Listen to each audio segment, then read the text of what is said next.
Okay.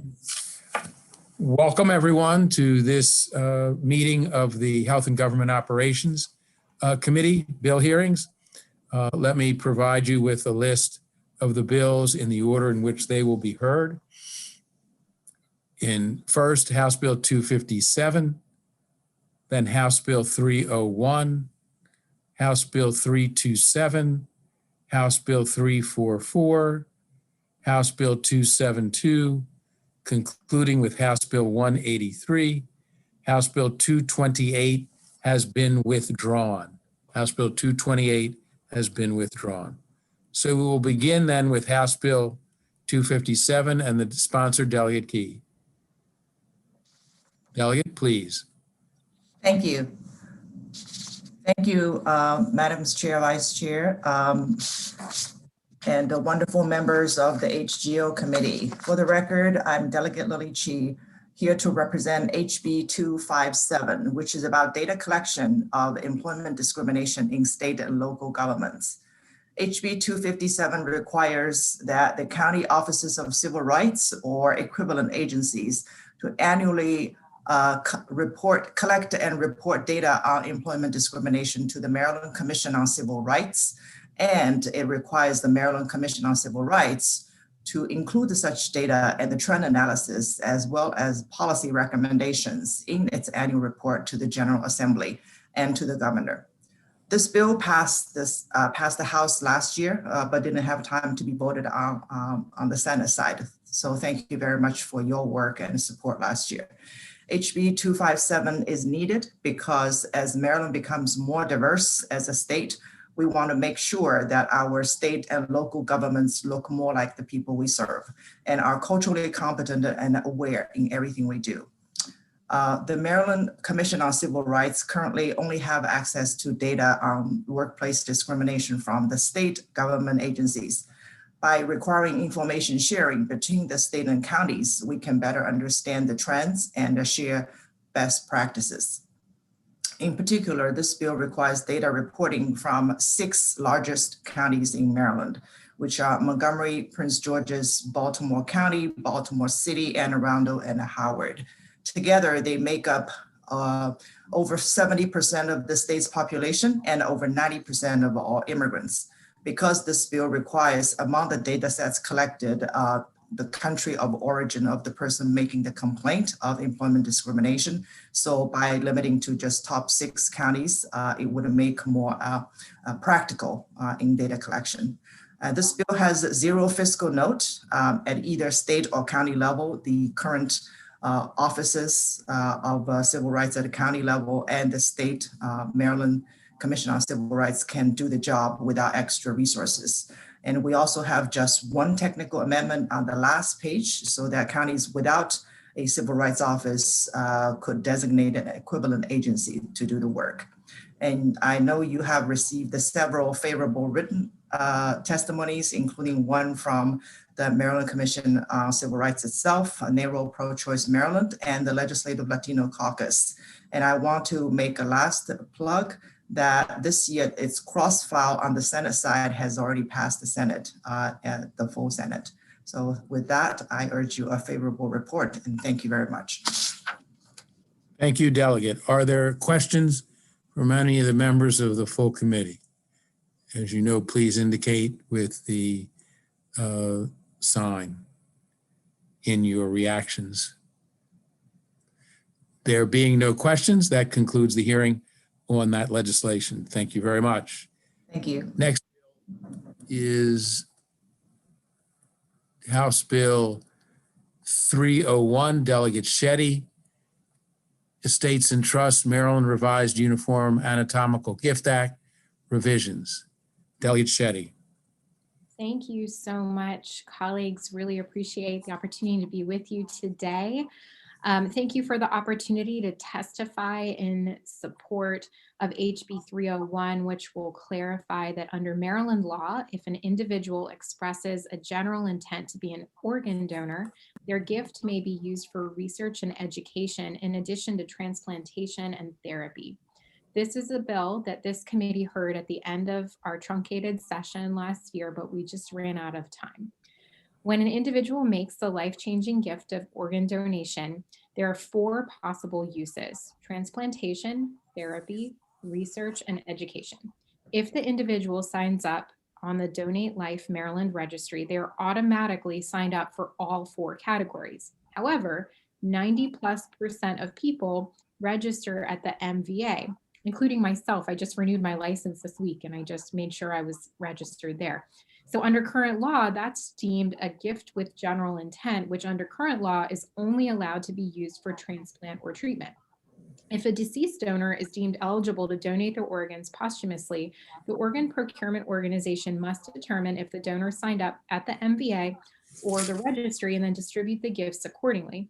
Maryland might be one of the only remaining states that limits the use of gift with general intent to transplantation and therapy. There are many benefits to expanding the law to include research and education. For a number of reasons, not all organs are viable for transplant. Issues such as a donor's age or medical history or an organ's abnormality might limit their feasibility. However, these organs are often very practical for use in research. There are 2,944 individuals currently on the wait list to receive an organ donation in the state of Maryland. And nationally, there are 107,954 individuals on the wait list. However, there are also countless patients who could benefit from this bill through the expansion and inclusion of research and education when an individual notes that they would like to make a donation with general intent.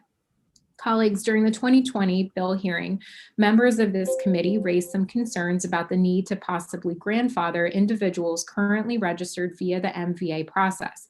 To that end, I have a sponsor amendment that was shared with you this morning and would welcome the opportunity to work with the committee on any additional changes needed. For these reasons, I respectfully request a favorable report on HB 301. Thank you. Okay, do we want to take questions of the sponsor or go ahead? Are there any questions of the sponsor?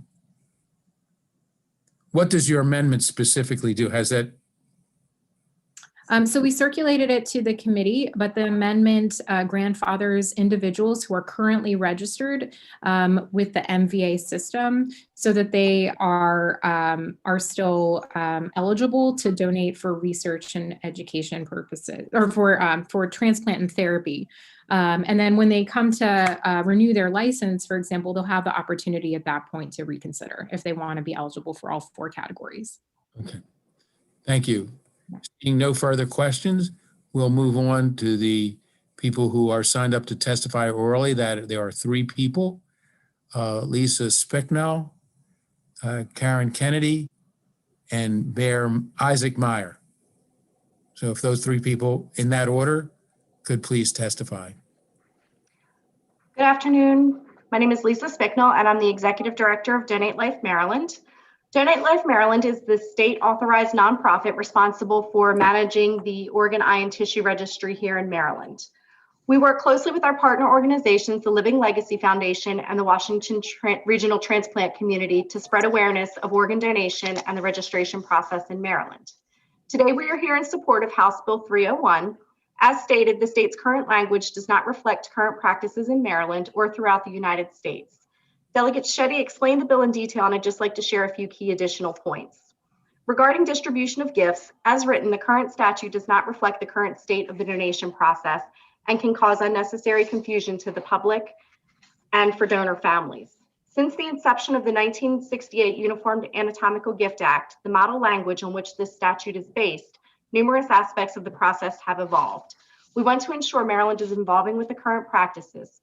Currently, 31 states have same languages that passed out of the committee last session. Maryland, regarding section 410, the document of gift or refusal, the search of that information, one of the most common misconceptions for people not wanting to become a donor is the belief that first responders might not work as hard to save someone's life knowing they are registered as a donor. This is a misconception and one we want to remove from the language. The OPO verifies organ donation status, not the first responders. This is antiquated language that should be updated. Last year, the president of the Professional Firefighters of Maryland, Jeffrey Buttle, submitted support of the over 10,000 active retired firefighters and paramedics in the state of Maryland. His support stated, "We believe this is an outdated provision of the current statute and support its repeal." They still support the bill, but were unable to be with us today.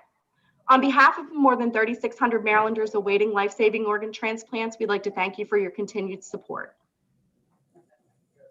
Thank you. With a second to spare, Karen Kennedy. Good afternoon, everyone.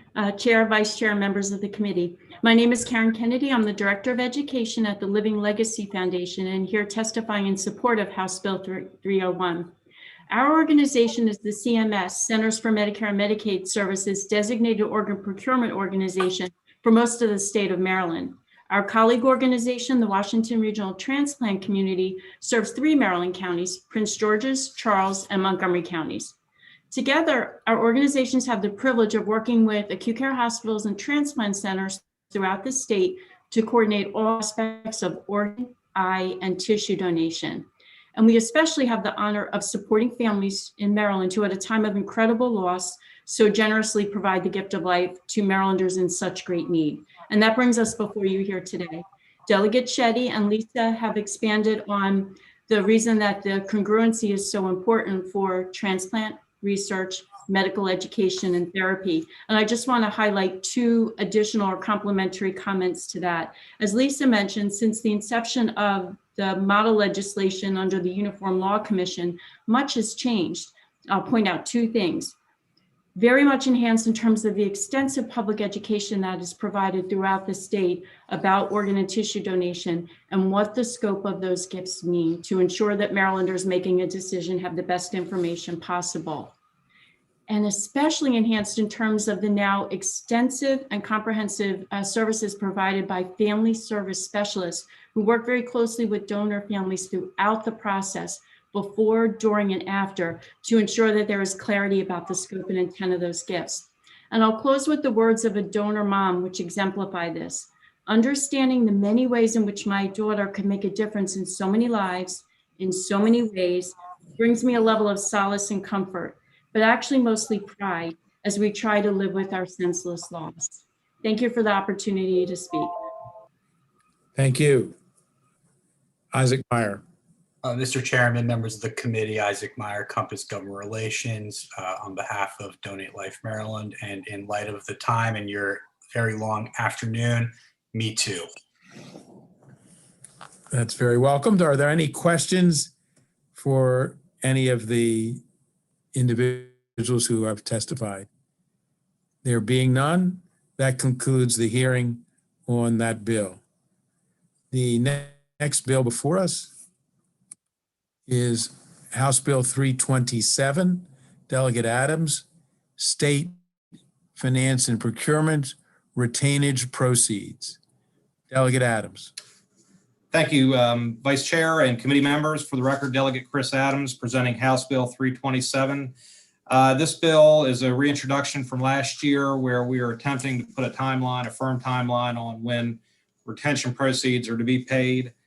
To be clear, retention is not an incentive. It's part of the base contract that a contractor and their subs are to be paid for the work that they do. I think it's important to also say that contractors in and of themselves are not the bank. So prompt payment under the law, I believe, is required. This bill attempts to clarify for the purpose of helping businesses during this time handle cash flow more appropriately.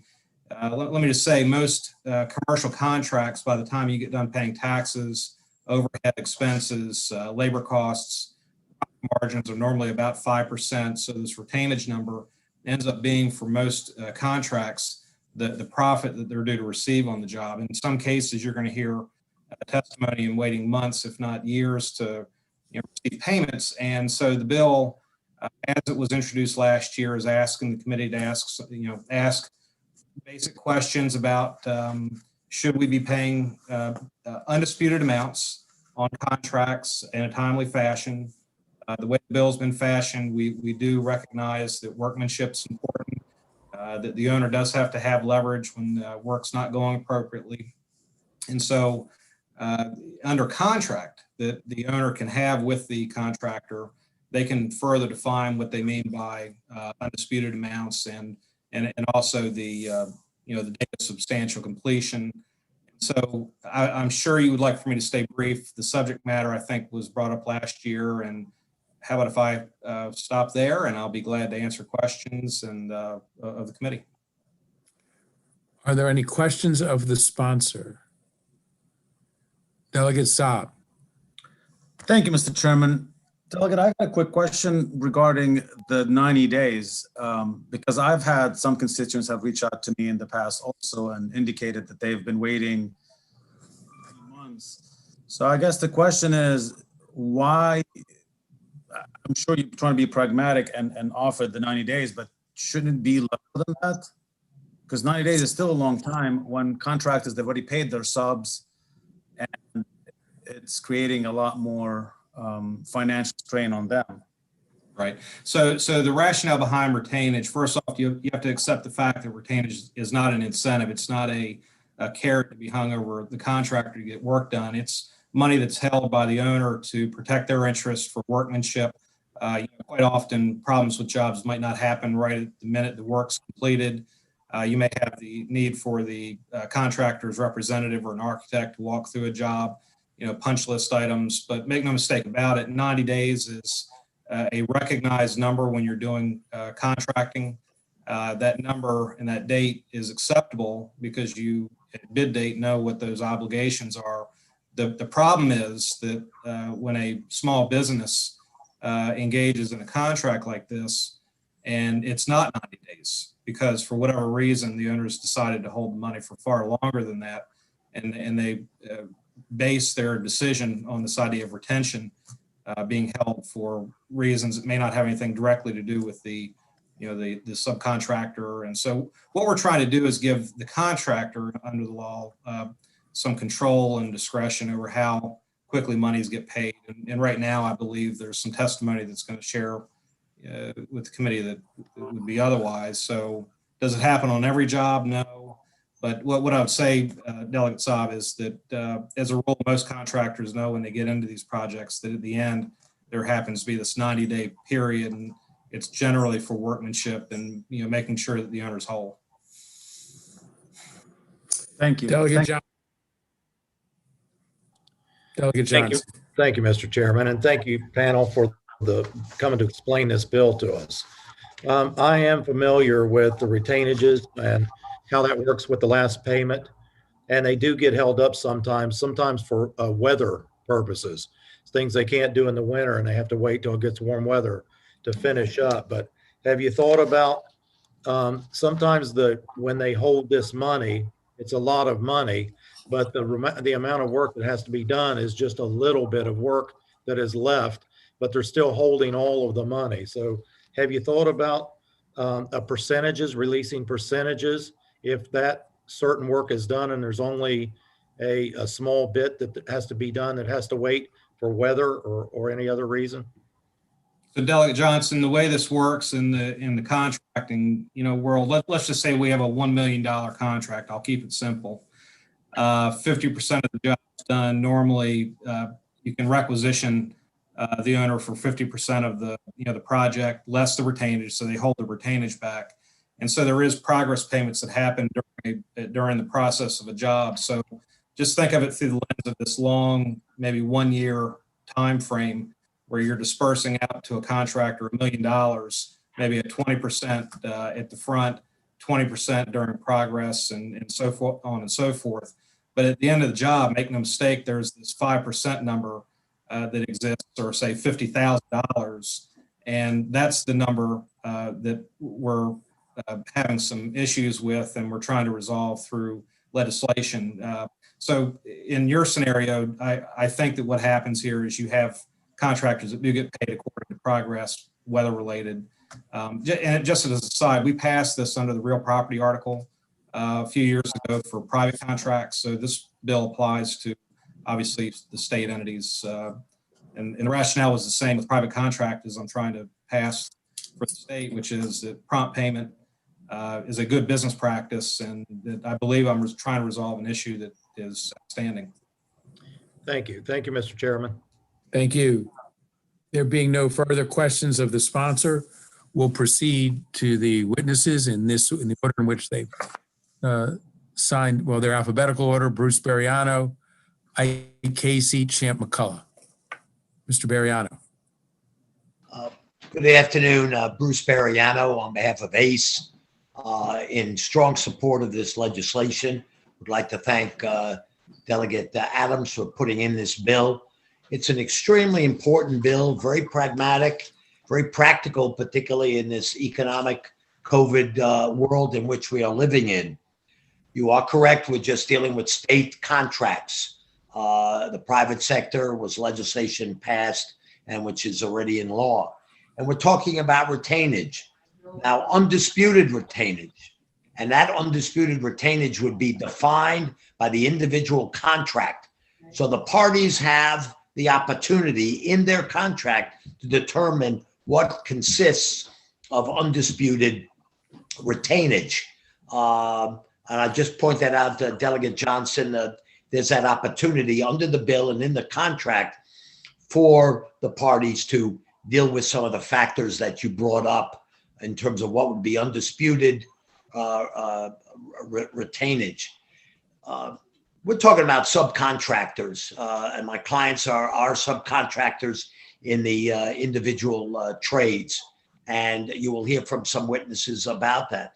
But this bill is extremely important for MBE subcontractors because cash flow is everything. As the sponsor of the bill indicated, most of your profit is in the money being retained. The money up front is you're paying your own workers to do the job as a subcontractor.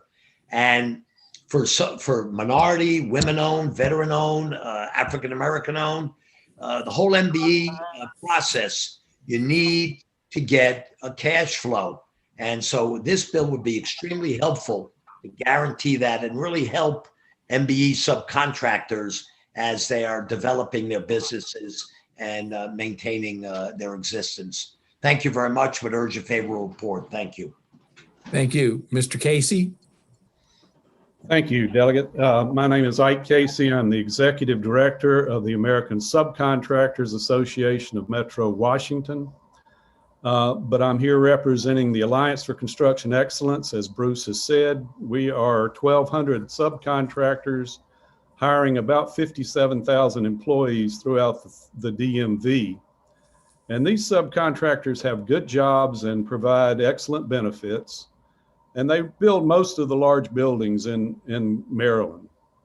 But today I want to speak for all the subcontractors.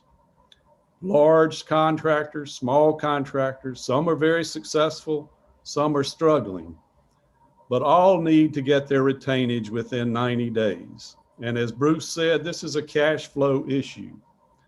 Small, minority, and disadvantaged subcontractors can be put out of business on one job because they can't get their retainage from the state of Maryland.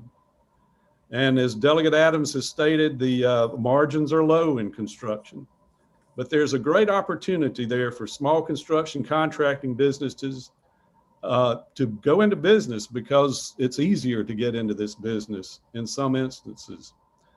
But this can all be taken away in a heartbeat.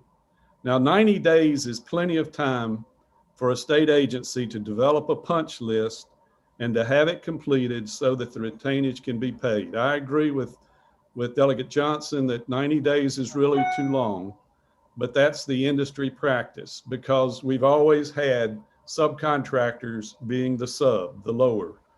And a lot of these things in your position as lawmakers, you need to correct. I plead that you correct. Some systems are broken, and this is a broken system that you can do something about. I ask that you correct this unfair system whereby subcontractors are forced to finance state construction and vote favorably on this bill. Thank you. Thank you, Mr. Casey. Champ McCullough? Mr. Chairman, members of the committee, Champ McCullough representing the Maryland Associated General Contractors. I echo the comments of Mr. Casey and Mr. Bariano. So let me focus on how the state is protected. I think from your perspective, you obviously want to make sure that the state is protected. And House Bill 327 does this in two ways. The first is the definition of substantial completion, which triggers the payment of retainage, is something that has to be spelled out in the contract. So this is something that gets negotiated ahead of time between usually the prime and the state, and then subsequently between the prime and the different subs that are working for it. So that's one protection for the state. The second protection is that regardless of anything else, the law already provides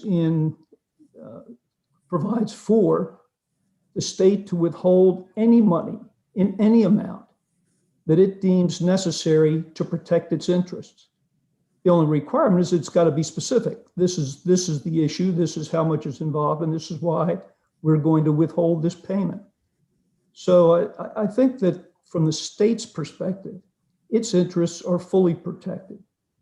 And you've heard from the standpoint of the contractors, and particularly the subcontractors, and particularly within that group, the thinly capitalized MBE subcontractors, that prompt payment of retainage is critical to their survival and success. So I think that Delegate Adams has created in this bill a fair balance between the interests of the state and protecting the state and the interests of contractors and protecting their interests as well. So I would urge the committee to give this bill a favorable report. Thank you, Mr. McCullough.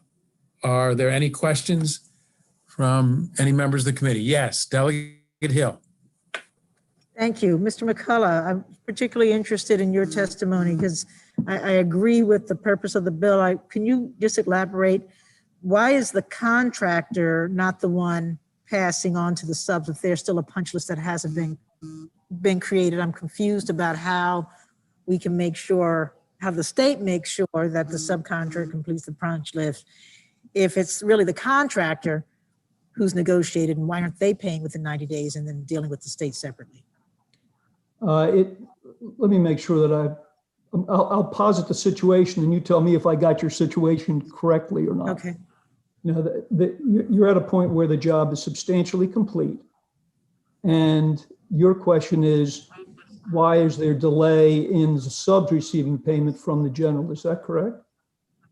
I mean, this bill says that the state has to release it. And I'm saying that if there's a punch list that's not completed, why doesn't the contractor, the prime, go ahead and pay off that sub?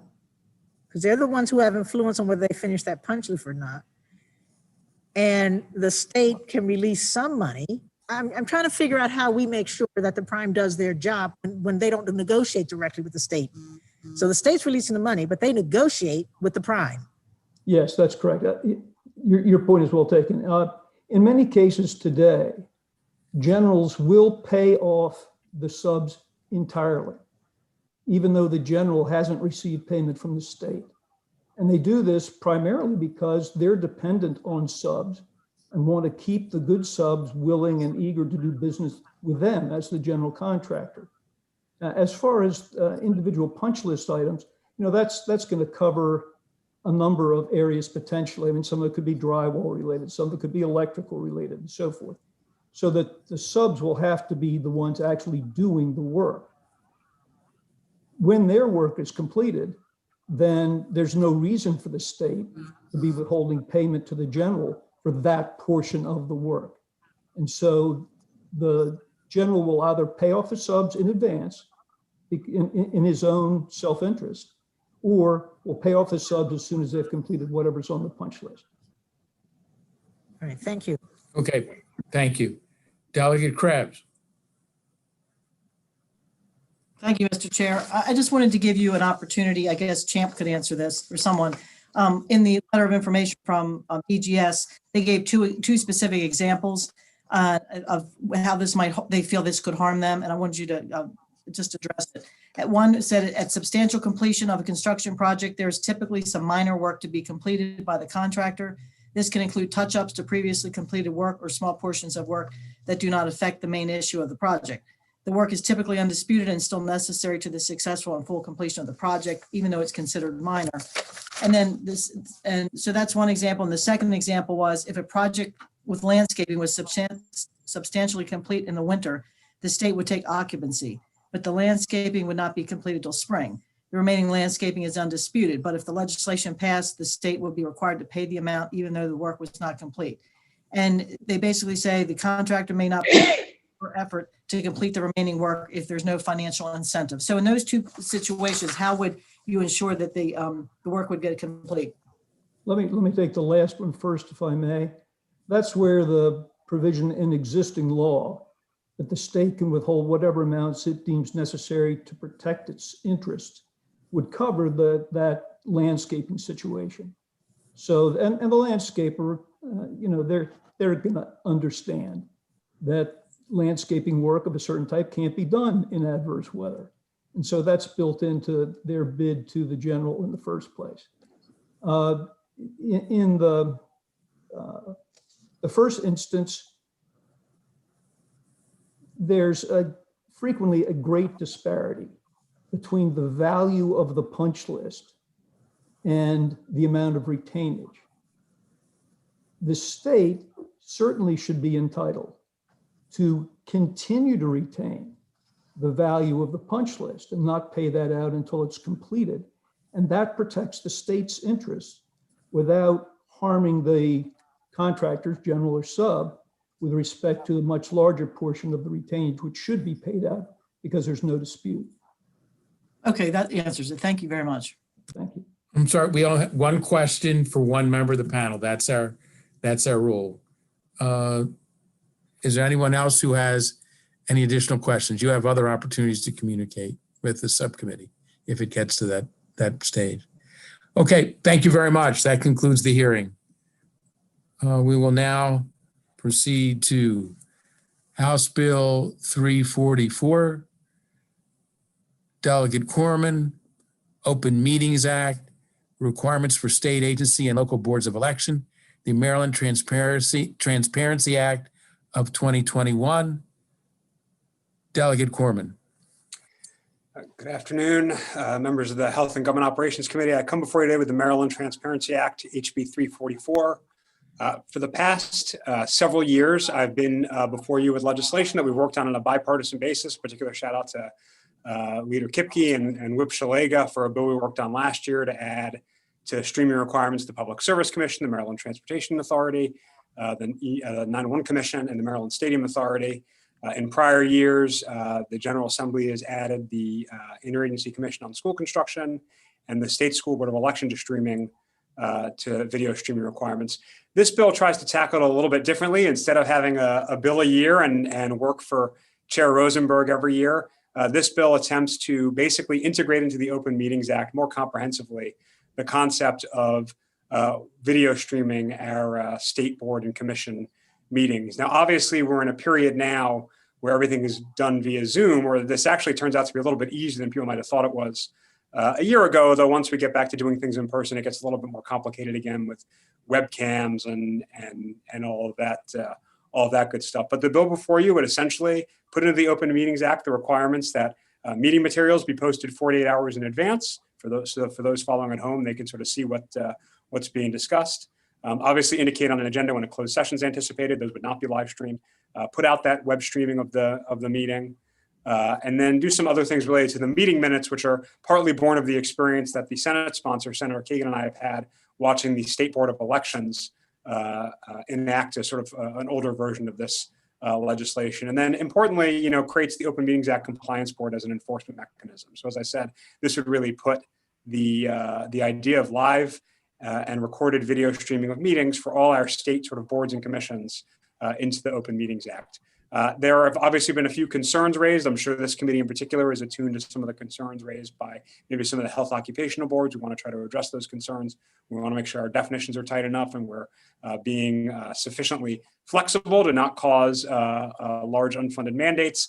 I know my Senate cross-file is working on some amendments to try to address those issues, but the bottom line is many of these boards and commissions are currently web streaming their meetings because of COVID-19, and we think that process should continue. That's a form of accessibility that people, frankly, have come to expect from entities of the state government. Just to be entirely clear, this doesn't mean the State Secretary of Aging can't have a meeting with their deputy secretary without that being streamed. This is really about sort of the boards, the commissions, the authorities, bodies like that normally someone can physically walk into the meeting. We want to make sure those meetings are streamed online. So with that, happy to take any questions, Mr. Chairman. Are there questions for the sponsor? I would just say we anticipate seeing the work product of the discussions that are going on between your Senate cross-file sponsor and the department to see if they might address questions. And Delegate Krebs has a question. Thank you, Mr. Chair, and thank you. I love the transparency and I love the reporting 48 hours in advance, but this is just for agencies. I mean, would you be willing to open this up to the legislative branch as well? Because I think we should practice what we preach with putting stuff out and having notice, the same as we would ask for everyone else. Sure. So first of all, thank you for reminding me. This also applies to local boards of elections, and that was also partly based on the experience my cross-filer and I have had sort of following the work of some of the local boards of elections. Local boards of elections, you know, are a little unusual because they're sort of creatures of the state government, even though they sort of are seated locally. So I did want to bring that up. Thank you, Delegate Krebs, for reminding me. In terms of the legislative branch, you know, usually we don't sort of legislate those things, but I will shout out again Delegate Shalega for her work in bringing more transparency to our floor proceedings. Typically, that's something that the Speaker and the Senate President decide sort of independently. I'm not personally opposed to that kind of transparency. And I'll say one of the silver linings to our current situation is obviously a lot more of what we do is now streamed online and accessible in that way. And of course, we get witnesses from all over. The other morning, those of you in the Montgomery County delegation will recall, we had like a election clerk from New Mexico who was able to beam in and testify to us, which is just something that never would have happened in the pre-COVID era. So certainly we can improve on the transparency of all the branches of government. Although I know my experience in the General Assembly has been, we don't usually legislate those things when it comes to the legislative branch. We look to. No, but I think when you're Speaker's dictating the offices. rules, it's nice to follow them yourself, especially with the time, 48 hours is what I'm talking about specifically. Thank you. Sure. I leave that in the Thank hands of the you. committee. That's up to you, perhaps. Thank you. There being no further questions of the sponsor, we will go to the witnesses in favor. There's one opposed, so let's do the three in favor: Doug Myers, Joanne Antoine, and Rebecca Snyder. Good afternoon, Chair and Vice Chair, members of the committee. My name is Doug Myers. I'm the Maryland Senior Scientist at Chesapeake Bay Foundation. CBF supports HB 344. Public participation depends on access to government. CBF seeks to save the Bay on behalf of its almost 300,000 members across the watershed, most of them in Maryland. Without access to government decision-making processes, the ability of CBF to represent our members is much more difficult. I attend many of these public meetings on behalf of our members and would definitely appreciate having more meeting materials about the meeting subject than what is capable of being printed in the Maryland Register. Administrative actions by the Department of Environment, Department of Natural Resources, Department of Agriculture, among other agencies, relate to water quality, natural resources, land use, and fisheries management. These open meetings ensure that critical decisions to the Bay cleanup have adequate stakeholder input. Video and audio recordings can be difficult to find, and when unavailable, might only be obtained through a formal Maryland Public Information Act request. This avenue creates unwanted administrative burden for both the requester and the agency. The request must often be designed broadly to be able to correctly capture the moment of the recording that we're most interested in. Ready access to recordings would eliminate this need, allowing the public to perform their own research independently in that period between when the hearing is held and when the public comment is due in writing. For these reasons, CBF urges the committee's favorable report on HB 344. Thank you. Ms. Antoine? Joanna's not with us after Okay. several emails. Right, excuse me, Ms. Snyder, Rebecca Snyder. Good afternoon, committee. I'm Rebecca Snyder. I'm the Executive Director of the Maryland Delaware DC Press Association, and we are delighted to support House Bill 344 and thank Delegate Corman for bringing this more macro bill as opposed to all the little bits and pieces, those important steps that have happened over the last few years. And essentially, this is a very straightforward bill. And it recognizes that there are important actions that take place in these agency meetings and certainly in the local boards of elections. And when agendas are posted at the last minute, it really forecloses the opportunity for meaningful public input and debate. People cannot be dashing all about the state at the or on spec, not knowing whether the things that are important to them are going to be heard at that particular meeting. So this bill in no way discounts the importance of in-person meetings, which I'm hoping we'll all get back to one day.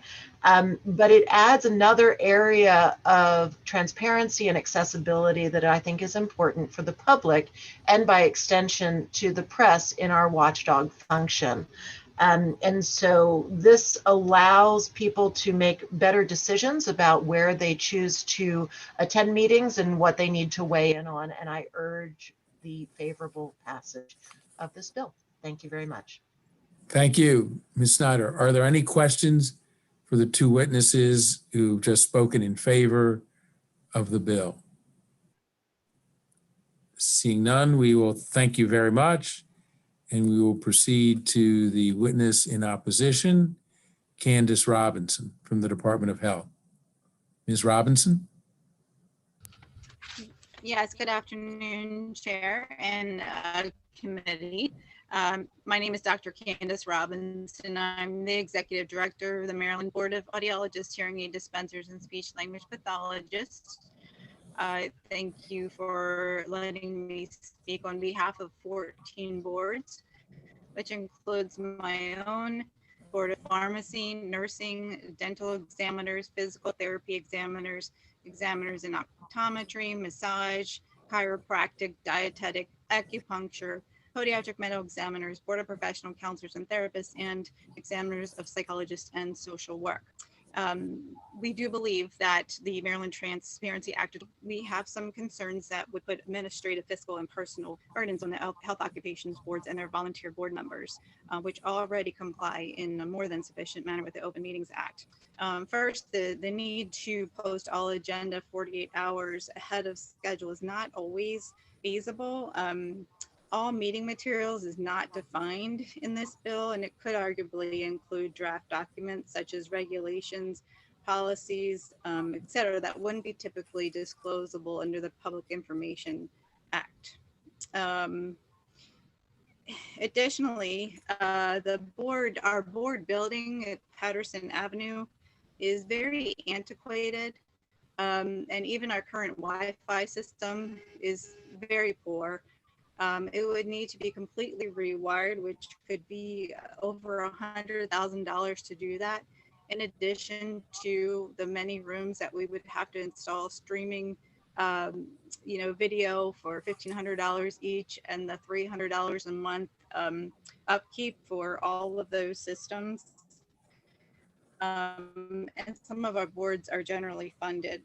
And finally, there are concerns from the board members, being volunteers, that even though this is only to view meetings, meetings could be recorded. And with today's social media, they're concerned about what could be done with those documents. So we urge you to understand that we currently provide more than sufficient compliance with the Open Meeting Act and consider an unfavorable report. Thank you. Are there questions from members of the committee? If I heard the bill sponsor correctly, there are discussions underway between the Senate sponsor and the boards or your department. Are you aware of those discussions? I am not. Well, I would suggest that perhaps Delegate Corman, you could coordinate with or inform Ms. Robinson about those discussions so that hopefully we can get a resolution. Sure, Mr. Chair, if I may. Sure. Yeah, just to be clear, Certainly. I mean, I've spoken to the Senate crossfire about the need to address a number of issues, including what was raised in the testimony. I didn't mean to suggest there had already been meetings or discussions, but we recognize there are some issues that need to be worked out. My fault. And we'll do that. I might have gotten ahead of myself. Okay, the committee always looks favorably on the affected parties trying to work things out to the public's benefit. Okay, thank you very much. That concludes the hearing on Delegate Corman's bill. Thank you very much. Thank you. We will now proceed to the next bill, which is also, oh no, these are other people just written. It's not Delegate Corman. Sorry. Delegate Carr's bill 272, which is also the Public Information Act, required denials, surcharge at information and distribution lists. Sociological, excuse me. Delegate Carr. Thank you, Mr. Chair. Good afternoon, Madam Chair, distinguished HGO colleagues. For the record, my name is Al Carr, and I'm pleased to present House Bill 272 as the lead sponsor. This is not a new bill. I introduced it last year, but it incorporates feedback from this committee and also from a number of stakeholders, which is why there's no opposition. House Bill 272 is intended to improve the integrity of our transportation planning process by closing loopholes in parts of the Maryland Public Information Act. Our state transportation agency, MDOT, has been exploiting these loopholes to avoid scrutiny. MDOT did not always operate this way. Their willingness to share information has changed in recent years. There are 2 MDOT mega projects proposed or under construction across large swaths of Montgomery and Prince George's County, including in my district. The first project, the Purple Line, was approved before 2014. The second, the Beltway Toll Widening Project, was proposed more recently. These projects have both been controversial, but MDOT's openness has been very different for the more recent project. I've been a delegate since 2007. For the Purple Line, I never had any problems with MDOT providing information. When MDOT mailed a notice to 100 of my constituents about a Purple Line wetlands mitigation project in a park in my district, and I wanted to know, I wanted to see the list and make sure that it went to the right people, I asked for a copy and they didn't hesitate to share it. I contrast that with their more recent behavior. North Chevy Chase is a municipality in my district located adjacent to the Capitol Beltway. As you can read in their letter, they contacted me in 2019 after their citizens began receiving eminent domain letters from MDOT that workers would be entering their properties to survey for the proposed Beltway widening. Wanting to better understand the footprint of the project, I contacted MDOT on the town's behalf to request a copy of the letters or a list of the affected properties. MDOT denied the request, calling their mail merged letters a distribution list under a 2018 law. When we altered the request to get around the distribution list issue, MDOT then wanted to charge me $3,000 and claimed that they would still need to completely redact the information because it fit their definition of sociological information. As our societies become more politicized, unfortunately, government planned transportation projects have also become politicized. Individuals and communities get labeled as project supporters or opponents, and the temptation to withhold information from quote unquote opponents increases. The solution is to restore integrity and transparency to the transportation planning process by strengthening the Maryland Public Information Act and closing these loopholes. The bill does this in 3 ways. First, it prohibits the definition of sociological information adopted by a custodian from including a notice or a list of the recipients of a notice to those whose property is being eyed for a survey and possible eminent domain taking by MDOT. The term sociological information was stamped from the beginning in 1970 into the MPIA as a required denial. The term has a medical, health, social services, and benefits context, but because it was not defined in the Act or anywhere in Maryland law, it became problematic as each agency interpreted it differently.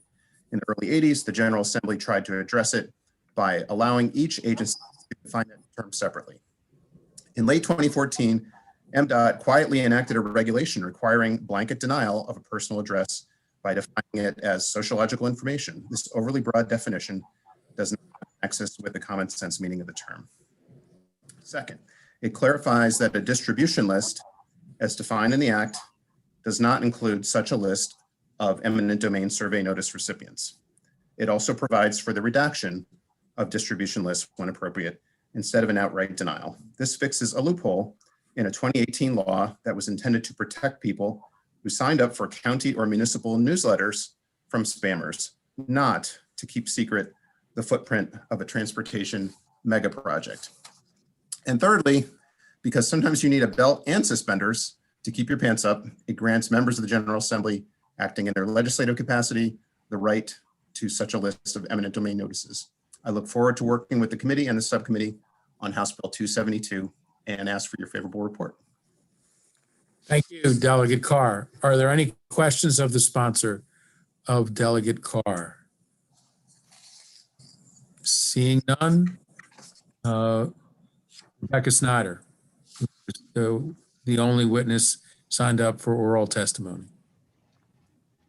Good afternoon, committee. For the record, my name is Rebecca Snyder. I'm the executive director of the Maryland, Delaware, DC Press Association, and I am excited about this particular bill. It's specific and tailored to the House Bill 272.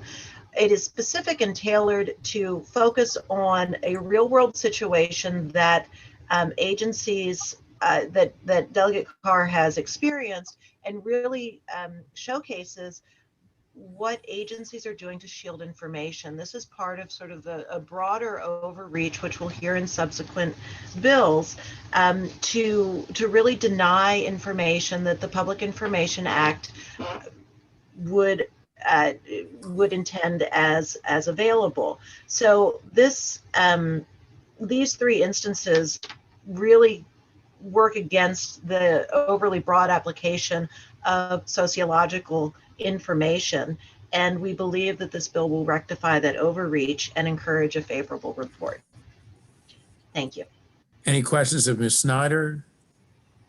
There are none. I would just note that for the record, there is written testimony, informational position from the Department of Transportation.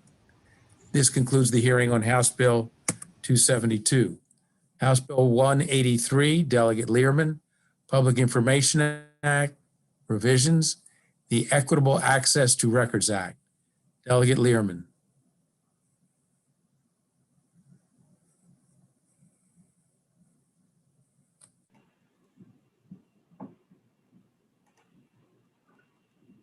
Delegate Learman. Hi. Oh, they just let me in. Great. Am I up? Go ahead. Sorry. Yes, you are up. Awesome. Sorry, I didn't hear it. No problem. Hello, Health and Government Operations Committee. Great to be here with you this afternoon. I'm here to present House Bill 183. So first, what does this bill do? So this legislation builds on the very important work that was done by Delegate Bonnie Cullison and then Senator Jamie Raskin in 2015. Creating the PIA Ombudsman and the PIA Compliance Board. And it's also based on recommendations that were written in a big report that the Ombudsman's office did in response to budget language a few years ago. So the Ombudsman and Compliance Board now have been in existence for 5 years, and these two entities have now proven to be really invaluable in their efforts, yet their value is really stymied because of the limited authority given to the board. So what the bill does not do, it does not change the process for applying for a PIA or in any way make it easier to file a PIA. Its magic is in the back end. And I think, in fact, it will reduce the number of PIAs in the end because of some of what is in the bill. Here's what it does. First, it states that each governmental unit has to adopt a policy of proactive disclosure to the extent practical. This bill knows and recognizes that not all government units are created equal. And so almost every provision in this bill says to the extent practicable. For instance, what is proactive disclosure? MDE makes quarterly reports already. Rather than having to file a PIA, we're saying, okay, MDE, now just put those quarterly reports on your website so that people don't have to file PIAs. There will be fewer PIAs. This board also expands the jurisdiction of the PIA Compliance Board to review and issue decisions on any PIA disputes that are not resolved through mediation with the Ombudsman. So that will, it increases the board's review to cover disputes, including denials of inspection, fee waivers, and timely response. And for the very first time, it gives custodians some relief. It says that the PIA Compliance Board can review custodian requests for relief from vexatious or frivolous PIA demands or demands that are made in bad faith.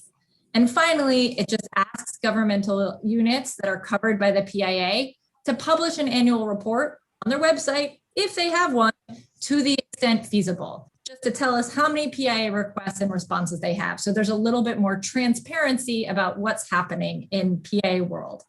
And I really believe that faith in government is strengthened when our constituents have access to see and read about what our government is doing. And that's what this bill is all about. And I think it's even more urgent in light of the pandemic because of how much is going on behind the scenes that people really want to understand and know about.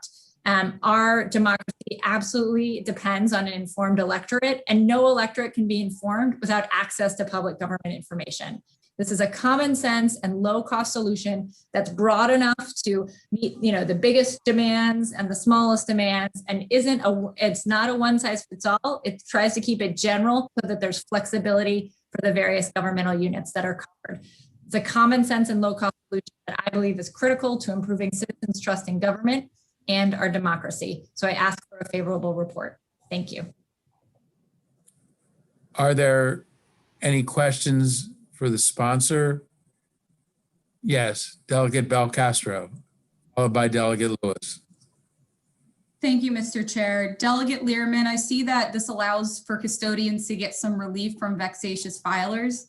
Is this the first time that we're giving this type of relief to custodians, and can you explain it? Yes. So, right. So when talking to a number of agencies and talking to, all and MACO and MML and others, we realize that sometimes there are individuals who are filing over and over and over again, huge requests, right? And that really limits the ability of other people who are, have genuine and, in good faith requests that they want to be fulfilled. It harms those folks' ability to get data. And so we want there to be a way for our agencies to say, to go to the compliance board and say, look, we're trying our best and here's what we're being asked to do, thousands and thousands of documents every day, emails from the past 20 years from one person. And the compliance board can say, you're right. This is vexatious. It's not being filed in good faith. It's being filed in bad faith, and can grant some relief to those custodians. And we think that's important because it strengthens the PIA by making sure that people who have good faith demands are having those Public Information Act requests met. So we're trying to find a balance between making sure that our agencies aren't being overburdened and making sure that people who have PIA requests can get the information that they need. Great, thank you so much. Thanks. Delegate Lewis, followed by Delegate Cullison. Thank you, Mr. Chair. Thanks for bringing back this bill, Delegate Learman. We need more transparency and communication with our constituents. I just want to make sure I understand. Is there anything about this bill that makes it easier to file a PIA? Does it change anything about the process for filing a public information request? No. So this is not about, we don't expect additional PIAs to be filed because of this bill. It doesn't change, how you file a PIA. What happens is that it will give people, once they've filed, more the ability to, on the back end, instead of having to go to circuit courts, you can go to the compliance board, and it strengthens the role of the ombudsman. And I know she's here to testify, but it will strengthen her ability to resolve complaints before they get to the compliance board or before they, are appealed elsewhere. So I think it's, I don't expect there to be, a huge rush of Public Information Act. That's just not what this bill is about. It's about ensuring that once you file a PIA, there can be resolution. Great, thank you. Thanks. Thank you, Mr. Chair. Thank you, Delegate Cullison, followed by Delegate Chisholm, and then Delegate Carr. Whew. Delegate Cullison. Thank you, Mr. Chair. And I appreciate you bringing us this bill, Delegate, because really good policy is agile and grows and is improved with experience. And I think that's what you're bringing to us. So I have, I think it's one question, but it may sound like two. In terms of what kinds of guidelines would the agencies have around how to be more forward facing? I heard you refer, well, if they have a report, it should be on their website. But are there other guidelines? And then have you talked with anyone about what the challenge would be with actually publishing the kinds of complaints that they've received, and what the general topic is and what the general resolution is? Have you talked to folks about that? Thank you. Thank you. So on your first question, well, sorry, we'll say it's one question, 1A.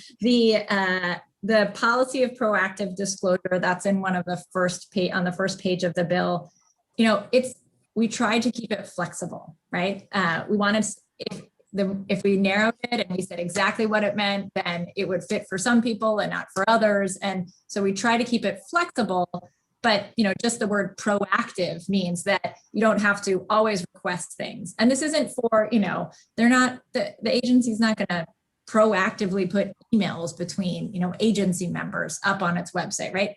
But agencies are producing reports, often reports that we request in budget language, and those reports are buried and you can only get them from a PIA request. So, if you're already producing an agency you're already producing regular reports, we're just saying guys, just put it on your website, right? It shouldn't be that hard. And we keep it, and what it says is the policy adopted. We're also saying that each official custodian adopts the policy. So they will decide the sort of more detailed regulatory framework for the policy that they adopt on proactive disclosure, right? And so whatever policy they adopt, it will vary as appropriate to the type of public record and to reflect the staff and budgetary resources of the governmental unit. And it'll include, public records on the website to the extent practicable, or publication of prior responses to requests.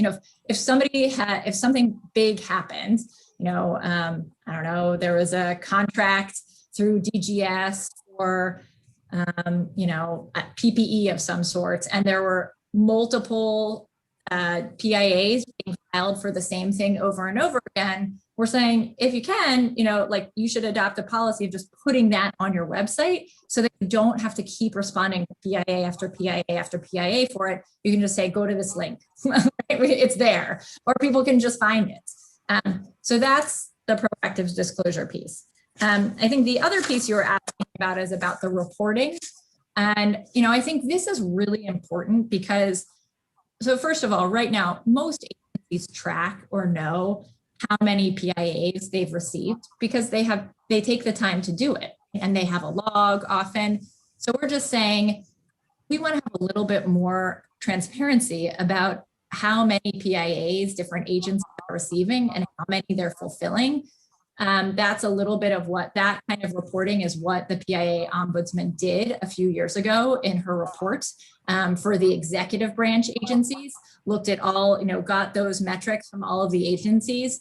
And it was really invaluable for us to know how many requests are being filled on a timely basis. And it's valuable for agencies to know too, because if they're having a really hard time meeting the requests that are coming in, then perhaps they need to think about how they're doing the work. Or if they're meeting every request on time, and somebody comes in and says, in a budget hearing, gosh, MDE never, or the city of Salisbury or, Baltimore police, they never ever fulfill their requests on time. We can say, well, actually they've recorded it and it's that they say that they have, right? They are fulfilling these requests. So it's a way to defend themselves too. I'll note that the Ombudsman's office, which is an office of one plus a couple half-time staffers, they do this regularly already. They track all the complaints that they handle, on a spreadsheet. And so I don't think it should be, while it might require a tweak in policy or creating a Google spreadsheet of some sort, I don't think that it should be overly burdensome. Thank you. Delegate Carr, followed by Delegate Chisholm. I may have reversed order, but Delegate Carr. Thank you, Mr. Chairman. Yeah, thank you for bringing this great bill. I mean, I appreciate the work of, Bonnie and you and others over the years to strengthen this area of the law. MPI requests can sometimes feel adversarial to the agency receiving them or to the requester. And I just want to know, is there anything in this bill that would give an agency who feels like these MPAA is coming at them in a hostile way, would give them a right to take a requester to court or expose requesters to circuit court for quote unquote vexatious requests? Thanks for that. So there is, if PAAs are being filed in bad faith or they're vexatious or they're frivolous, then for the very first time in law, we're giving agencies the ability to take that to the compliance board and to say, we're doing, we believe we are complying with the law, and yet every day we're getting a new PIA from somebody. So it would give them that ability. Yes, absolutely. And I think that's important because we want PIAs that are filed in good faith to be able to be fulfilled in a timely way. Thank you. And I should also say, you mentioned bringing it back this year. We worked extensively with MACO and MML. You'll notice they're not here opposing this year, and are really grateful for their suggestions and ideas because they helped strengthen the bill and make it a better bill for custodians and the public. Well, if I could just follow up, just to clarify, there's I would distinguish between the compliance board and circuit court. So what I heard you say is they could bring it to the compliance board, who can issue an opinion, but we're not exposing a requester to court. If you're a requester who is up against, that has resources, you're not exposing. Okay. No, this just goes to the compliance board. I think you've pointed that out. Thank you. Delegate Chisholm. Thank you, Mr. Chairman, and thank you, Delegate, for bringing this bill. We're all in favor of greater transparency. One of the things that caught my eye when I started looking at the written testimony was some of the unfavorables, which included UMBC. It might just because I'm a huge Freeman Hrabowski fan. Frostburg. So am I, aren't we all? I mean, yes. University of Maryland. And you said you reached out to MML and to MACO. Did you make any attempt to try to work through with them? Because obviously these are people of high integrity and their job is obviously to protect their students.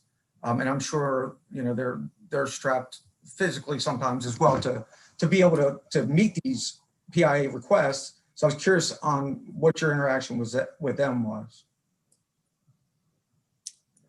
Sure, thank you. Yes, we did talk with them last session some, and then shared the bill with them earlier this fall. And then we had another conversation with them last week or the week before about their concerns. I'm happy to go through a little bit. I have the greatest respect for all of them. I think we just simply have a difference of opinion here.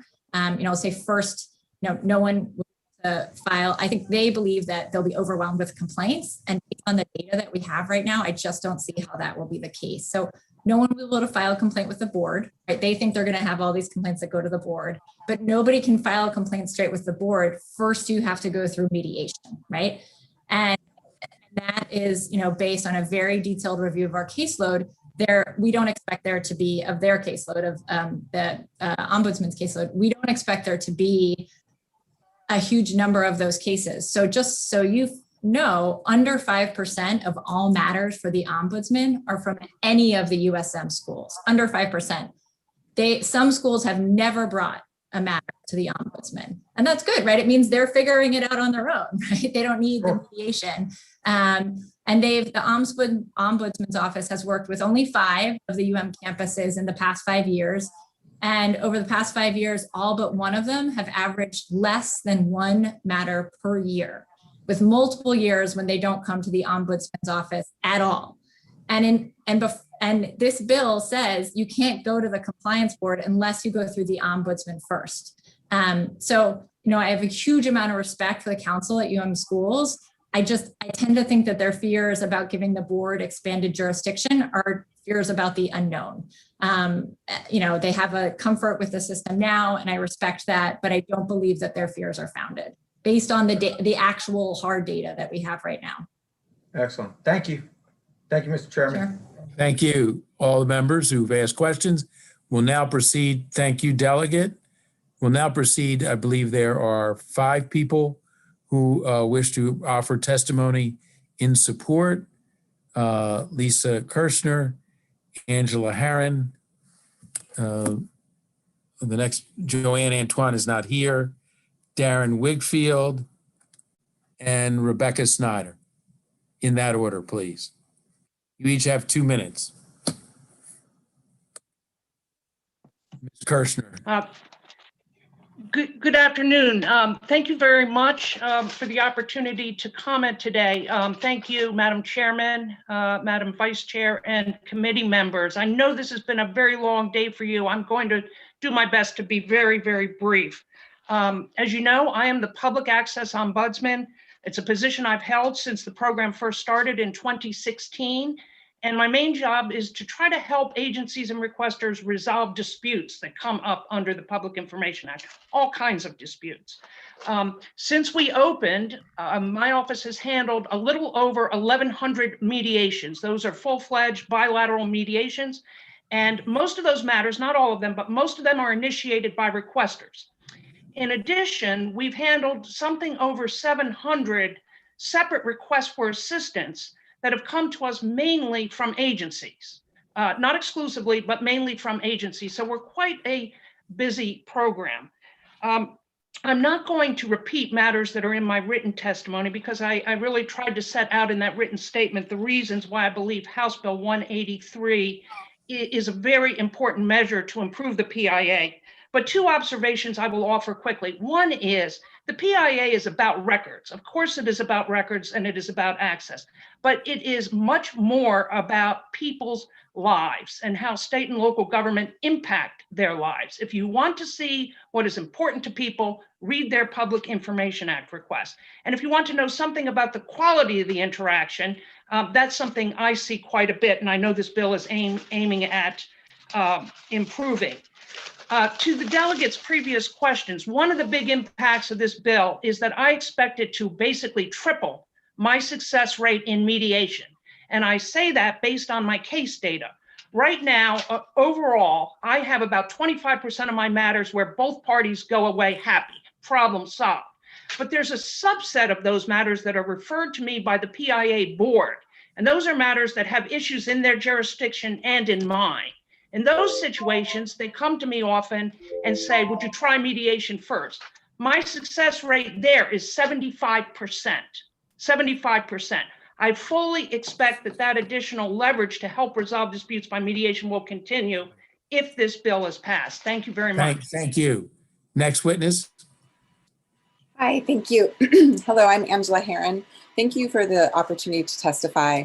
I'm a senior attorney with Chesapeake Legal Alliance, and we're a nonprofit organization that provides pro bono legal services to groups and individuals working to protect the Chesapeake Bay. We submitted written testimony along with a number of other public interest organizations, so I'm going to aim also to be brief. Transparency is a critical component to good government. The public has the legal right to access certain types of environmental information. For example, the Maryland Environmental Policy Act requires agencies to provide, quote, the fullest practicable provision of timely public information. So unfortunately, in some cases, the current system for accessing information here in Maryland needs improvement. My organization routinely encounters difficulties in accessing information, which makes our job of public participation and accountability very difficult and frankly, sometimes impossible. So the Maryland legislature thoughtfully created the Public Information Act Compliance Board and the Public Access Ombudsman to mediate issues and ensure Marylanders access to information. So while the board and ombudsman have been a really good step, their lack of authority to adequately resolve issues has really hindered their ability to be truly effective. So we fully support HB 183 because it would strengthen the authority of the Compliance Board and the Ombudsman to address some of the significant challenges that the public faces in attempting to access public information. So we've outlined a few of those challenges in our written comments. If you would like to discuss more, I'm happy to answer any questions you may have. But in closing, I just want to underscore that this bill is about transparency, it's about accountability and good governance, 3 things that we believe everyone can support. So for these reasons, we ask that you give this bill a favorable report. Thank you. Thank you. Mr. Wigfield. Thank you. My name is Darren Wigfield. I'm a member of the Maryland Public Information Act Compliance Board, the board that is the subject of this bill, and I'm here to express the board's unanimous support of HB 183. When the General Assembly created our board back in 2015, you tasked us with creating annual reports about the PIA and also making recommendations for improving the PIA. This bill is largely based on recommendations that we've made. And so that's why we think it's appropriate for us to speak out in support of this bill. I should mention we are a completely voluntary board now, and we expect we would remain a voluntary board under this bill. So we don't personally stand to benefit from any changes in our jurisdiction. Any recommendations we make are just based on our observations and our desire to better improve the enforcement and execution of the PIA. The issue at hand is, even though this bill speaks to expanding the authority of our board, we're really trying to empower the ombudsman by giving the ombudsman's process a next step that requires the participants to adhere to an enforcement mechanism. We're hoping that will give them more incentive to work with the Ombudsman's office voluntary mediation process and through a more open and amicable way, resolve any disagreements about how a PIA request has been handled in the past. One of the matters we wanted to point out is in 2015, when the bill that created our board was being discussed, prior to that, the Office of Administrative Hearings had authority to hear some concerns about PIA requests and help and resolve them. That authority was removed when it was given to our board. But then our board's jurisdiction was cut down to the point where we could only hear complaints about fees. And we were no longer able to hear complaints about unreasonable redactions or any other number of issues besides artificially inflated fees. So we don't think the General Assembly intended to remove the Office of Administrative Hearings solution and then create our board, but only limit us to a much smaller jurisdiction than what the Administrative Hearings Office had before. So I'll leave it with that. I'll just ask that everyone please vote to pass HB 183. Thank you. Thank you, Mr. Wigfield. Ms. Snyder. Good afternoon, committee. Again, for the record, I'm Rebecca Snyder, Executive Director of the Maryland, Delaware, DC Press Association, and I too urge support of House Bill 183. The press works to shine light and share information on topics that affect all of us, and reporters do their work often with the ultimate source documents, government public records. And with that information, we're able to provide data points that help people make more informed decisions. The recommendations within this bill were developed based on the neutral report of the Compliance Board and the Ombudsman, and then developed and massaged over the course of 2 years. The bill was debated last session. As Delegate Learman said, advocates worked with those who had concerns to ameliorate and find common ground. And we believe that this bill is a strong representation of the most effective path forward. Why do we need this bill?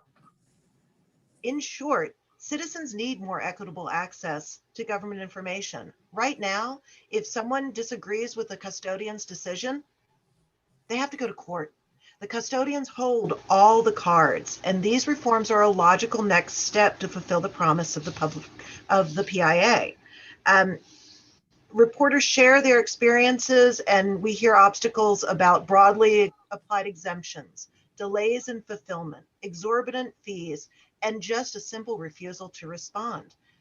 This bill would give them an outlet in a timely manner to have those concerns and obstacles addressed. And it will help all of us. I want to highlight very quickly written testimony provided by Deb Gardner of the Public Justice Center, who didn't win the lottery to address you all today.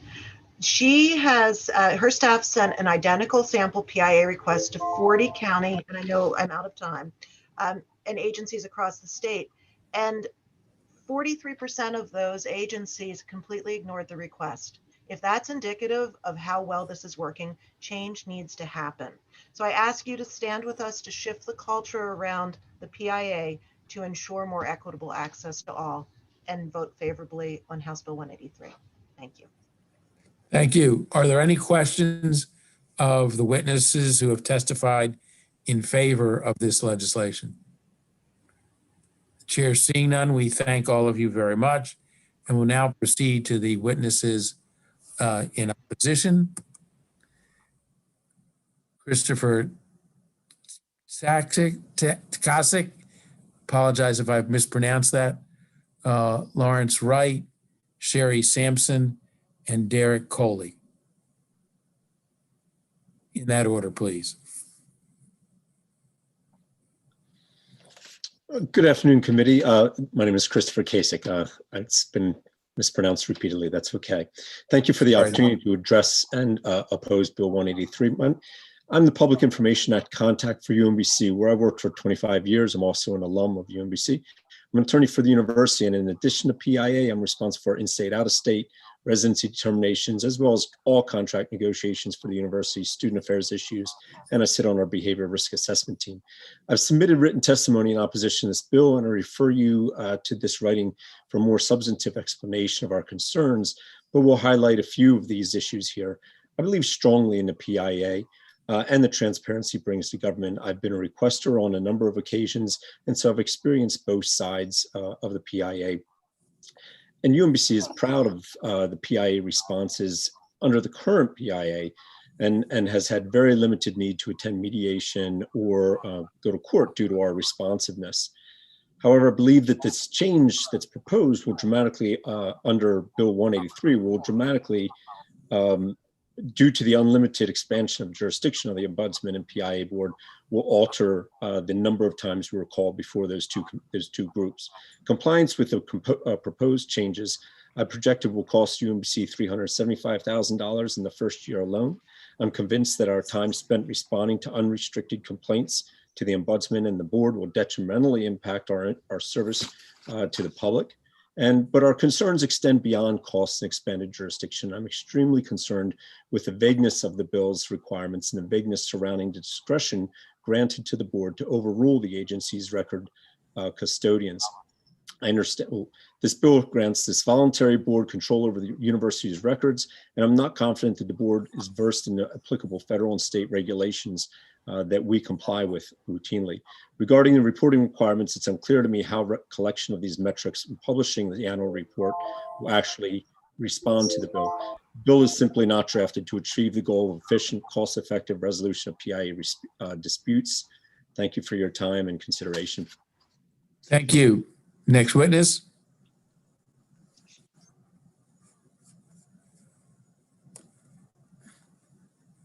I'm muted. It's Wright. Laura Yeah. Anderson Wright, please. Yes, I'm here. Thank I you. thought Okay. you controlled my voice. Sorry. That's okay. No problem. My name is Laura Anderson Wright, and I serve as Associate General Counsel at the University of Maryland, College Park, where I've been an attorney for the university for 26 years. Within my portfolio are several matters, not just public records requests. Like my colleagues, I believe strongly in the mission of the Public Records Act and believe that the law as currently written provides adequate remedies for requesters. In fact, 5 years ago, the addition of the ombuds role clearly has proved helpful in the processing of questions and complaints and additional outreach that requesters sometimes need. We work very hard to meet the ever-increasing demands placed upon our agencies and take the public service mission very seriously. My campus handled 474 requests asking for hundreds of thousands of pages, not including video and audio records. The requests are not merely for discrete, easily identifiable records like a men's basketball coach contract. Rather, the growing trend is that requests are for voluminous quantities of emails or inquiries that read like pretrial discovery requests. The bill contemplates numerous changes. In fact, last week, legal counsel for the Public Information Act Compliance Board indicated that the collection of metrics, the public-facing website, and the publication of the annual report would be mandatory. These additional requirements, many entities will have trouble meeting by the October 1st deadline, a mere 7.5 months away, as some of us still work remotely. The expanded jurisdiction of the board to hear all appeals by creating this additional layer of review will overwhelm an already strained system. Time spent in a mediation or in a hearing is time spent away from processing requests, which is what we're trying to get back to doing.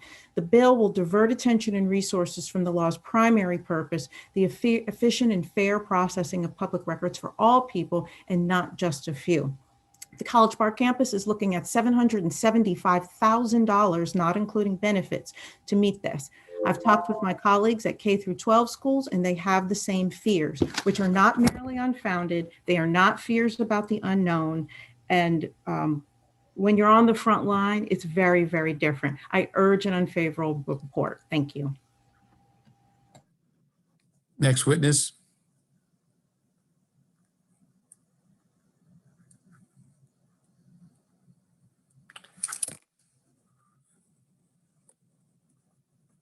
Next witness is Ms. Sampson, Sherry Sampson, followed by Derek Coley.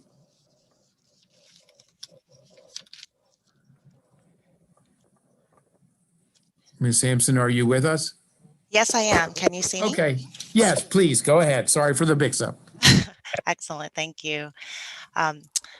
Mr. Chair, Madam Vice Chair, members of the committee, thank you so much for the opportunity to provide input on House Bill 183. I'm Sherry Sampson, and I'm the Vice President and General Counsel for the University of Maryland Global Campus, or UMGC.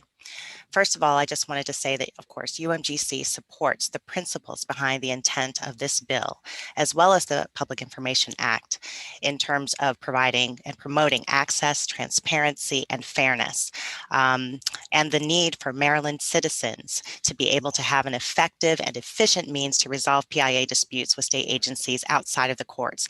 And we also underscore and support the value and relevance of the Ombudsman, as well as the Compliance Board. And we diligently work to comply with both the letter and spirit of the Act. But HB 183 in its current form does not achieve these goals. It does not achieve the balance that the delegate spoke about in this bill. The expanded jurisdiction that would be requested and provided under this bill is coupled with very unclear, vague language, burdensome reporting and administrative requirements, lack of substantive protection of privileged and confidential information, and it results in financial burdens on agencies that create implementation challenges and additional barriers for compliance that actually serve to hinder rather than encourage effective and efficient PIA dispute resolution. As the largest public online university in the country, we employ over 7,000 staff and faculty throughout the US, Asia, and Europe, and we operate in over 150 locations worldwide. So the amount of work that it will take to capture the proposed reporting requirements, which are not small, there are about 12 different reporting elements that are required by this bill, and applying them across our global operations would require a significant level of human, technology, and financial investment. I have submitted my written testimony, which provides more detail about our concerns, and I thank you for your consideration. I look forward to working with the committee to address our concerns. I urge an unfavorable report. Thank you, Ms. Sampson. And now our concluding witness, Derek Coley. Actually, good evening, Mr. Chair. This is Karen Johnson-Shahid from Bowie State University. So next up, Mr. Coley signed me up, but I'm actually the one testifying. Go ahead. Thank you so much. Good afternoon, committee members. My name is Karen Johnson-Shahid. I'm the Executive Vice President and General Counsel at Bowie State University. I also serve as Chief of Staff, and among my many duties, I handle the public records request, a responsibility I've had for about 14 years. Like my colleagues, I wholeheartedly believe in transparency and cost-effective access to public records that are at the core of the Public Information Act, and I take our obligation to comply with the Act very seriously. Bowie State has a record of compliance with no complaints by requesters, and I'm happy to say that I have no experience with the Ombudsman or the PIA Compliance Board, but I do share my colleagues' concerns about House Bill 183. I'm struggling to understand exactly what the problem is that the bill is trying to solve, and I'm very concerned, as my colleagues are, about how we are going to comply with the numerous requirements in the bill. I'm also concerned that the bill expands the compliance board's authority, as my colleague just mentioned, and it also lowers the already low threshold for what is considered a reasonable fee for us to charge for the work that goes into searching for, compiling, and reviewing records. These changes, I fear, will result in more complaints. And while the bill provides for additional staff for the Ombudsman and the board to handle the increased workload, there's no provision for additional resources for agencies. Under the current system, we work with requesters all the time to help them understand our fees and the rationale for why we deny a request. This back and forth, I have found, almost always results in requesters narrowing the scope of their requests and ultimately getting what they need from us in a timely manner, or in some cases, abandoning what was an unreasonable request in the first place. So in other words, for us, the system really does seem to work. So even though I think we're doing a good job, House Bill 183 imposes on us an unfunded mandate to do even more. I'm not convinced that the sweeping changes in this bill will lead to greater access and transparency, if that's the goal. And I do not think that the benefits outweigh the administrative burden that the bill places on us, particularly at a time when our resources are already stretched trying to fulfill our core mission during this pandemic. I thank you so much for the opportunity to share our concerns. I don't want to be repetitive of my colleagues, but I too urge an unfavorable report. Thank you. Thank you. Delegate Johnson has a question. Delegate Johnson. Thank you, Mr. Chairman, and thank you, panel, for coming to inform us about this bill today. This question is for Ms. Wright. Ms. Wright, in your testimony, you stated that PIA requests are what you're trying to get back to. So would you say that there is a lag in processing those requests now? I don't think there is a lag, quite frankly. The way the statute is written, if a record is available immediately, we're to provide it. And then the next threshold is 10 business days and then 30 calendar days. The issue is in part because the statute is currently written, does allow agencies to ask for an extension, but it is merely a request. The decision on whether or not an extension is to be granted is left with the requester. So when somebody has asked me for 40,000 pages of emails, and I'm using a real example from just a few weeks ago, those have to be read by a human. You know, there's somebody behind that reading it. I'm the one reading it. So because of the nature of requests that we get, which are very time intensive, they're laborious, that it takes time to work through everything that needs to happen in order to process a request. I'd like to think that we are perfect. Nobody ever is. But I can say in the 5 years since the ombuds role was created, I think we've had a total of 7 mediations requested. 1 I requested, 2 came from Mr. Colin Bird, and the remaining 5 just in the last 2 months. So I'd like to think we have a good track record. That's why I'm very complimentary of the role that the ombuds plays.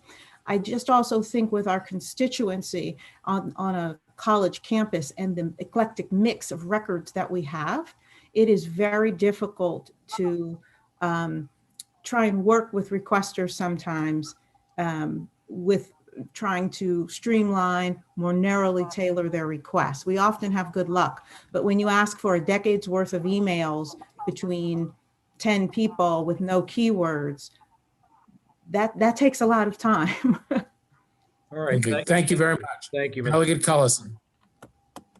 Thank you, Delegate John. Delegate Cullison.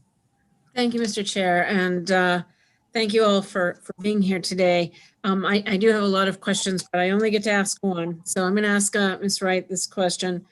So the bill actually gives the agency, in your case, UMCP, the ability to say it's an unreasonable request. Mm-hmm. So in the case of the 40,000 page document, wouldn't you like to have that opportunity? And then in a case, perhaps that person who wants 40,000 pages would be willing to go to court to get it. And in your letter of, in your written testimony, you say these should be solved in court. If you go to court, and correct me if I'm wrong, I would assume that the university bears some court costs.